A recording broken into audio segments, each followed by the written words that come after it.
নমস্কার। আজকেকার দিন হচ্ছে সোশ্যাল মিডিয়ার দিন। আর এই সোশ্যাল মিডিয়া খুললেই মানুষের স্বাস্থ্য নিয়ে বিভিন্ন রকমের টিপস ভেসে বেড়ায়। তার মধ্যে একটা খুব গুরুত্বপূর্ণ জিনিস হলো আমাদের রাতের খাবার। কখনো আমরা বিভিন্ন পোস্ট দেখি রাতের খাবার খাবেনই না। কেউ বলছেন রাতের খাবার সূর্যাস্তর আগে অবশ্যই খেয়ে নেবেন। কেউ বলছেন না, রাতের খাবার নিয়ে অত বেশি বিধিনিষেধের দরকার নেই, আপনি আপনার সময় মতো রুটিন অনুযায়ী খান।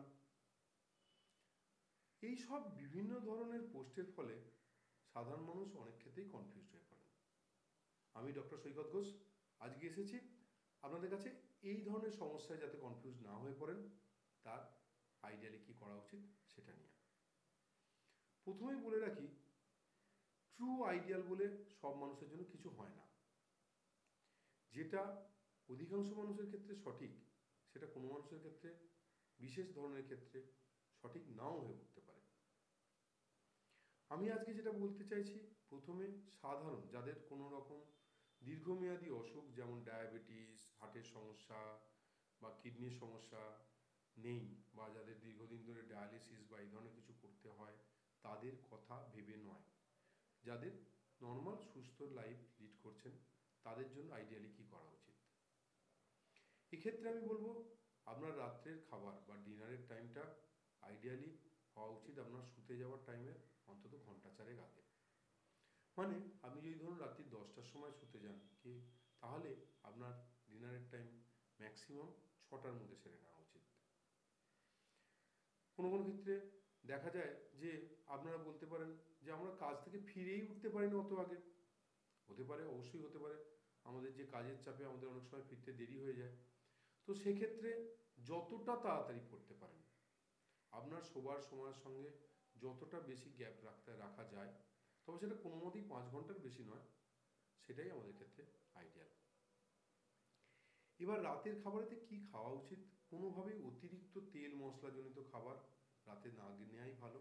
সেটা শুধু যে হজমের সমস্যা করতে পারে তা নয়, সেটা থেকে নিদ্রার সমস্যা, বিভিন্ন রকমের ঘুমের আসতে সমস্যা, হার্টের সমস্যা, কিডনির সমস্যা, এইগুলোও ডেকে নিয়ে আসতে পারে।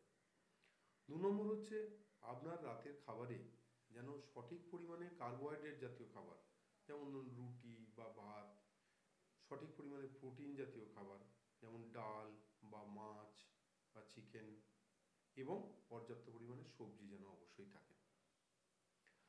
এরপরে যাদের ক্ষেত্রে খুব সকালবেলা উঠে কাজে যেতে হয় তাদের ক্ষেত্রে, বা যাদের ক্ষেত্রে অনেক দিন করে সারা থেকে রিপিট করছে,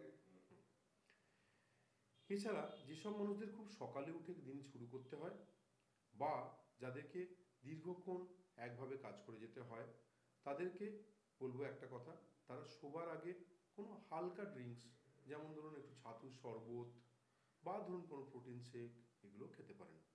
সেগুলো আপনাদের পরবর্তী দিনের যে সকালবেলার যে কর্মব্যস্ততাতে যে যদি সকালবেলা খুব বেশি পরিমাণে খাবার গ্রহণ করতে না পারেন, সেটার ক্ষেত্রে এটা কভার দেবে। এরপরে বলি, আমাদের যে ছোট বাচ্চা যাদের ধরুন খুব সকালবেলা উঠে তাদের স্কুলে যেতে হয়, তাদের ক্ষেত্রে এই রাত্রে খাবারের টাইমের গ্যাপটা 2 থেকে 2.5 ঘন্টা রাখলেই যথেষ্ট। আর রাত্রে খাবারের পরে যেটা করতে কখনোই ভুলবেন না, সেটা হচ্ছে অন্তত একটু হালকা হাঁটা বা একটু সামান্য হালকা এক্সারসাইজ। এগুলো কিন্তু আপনার শরীরকে সুস্থ রাখতে অত্যন্ত পরিমাণে ফলপ্রসূ। আমি আবার বলছি, হালকা এক্সারসাইজ। অবশ্যই খেয়ে দিয়ে উঠে আপনি জিমে যাবেন না বা এই ধরনের কোনো রকম হেভি এক্সারসাইজ করবেন না। হালকা ঘাড় মাথা ঘোরানো, বা একটু বাড়ির লনেতে বা বাড়ির সামনে কোনো উঠোন থাকলে বা পাড়ার মধ্যে একটু হাঁটাচলা করবেন।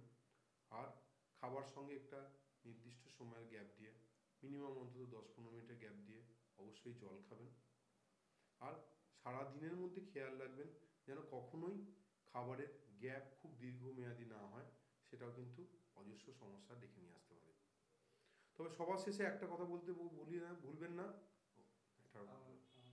তবে সবার শেষে একটা কথা ভুলবেন না, তবে সবার শেষে একটা কথা কোনোভাবেই ভুলবেন না, এই যে পরামর্শগুলো দিলাম, এগুলো কিন্তু কোনোভাবেই বিশেষ যারা মানুষ, যেমন যাদেরকে ইনসুলিন নিতে হয় তাদের ডায়াবেটিসের জন্য, বা ডায়ালিসিস চলে তাদের কিডনির সমস্যার জন্য, তাদের জন্য নয়।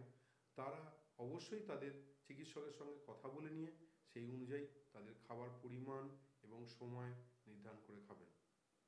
আশা করি আপনারা এই জিনিসটা বুঝতে পেরেছেন। সঠিক সময় খান, সঠিক খাবার খান, ভালো থাকুন, সুস্থ থাকুন। নমস্কার।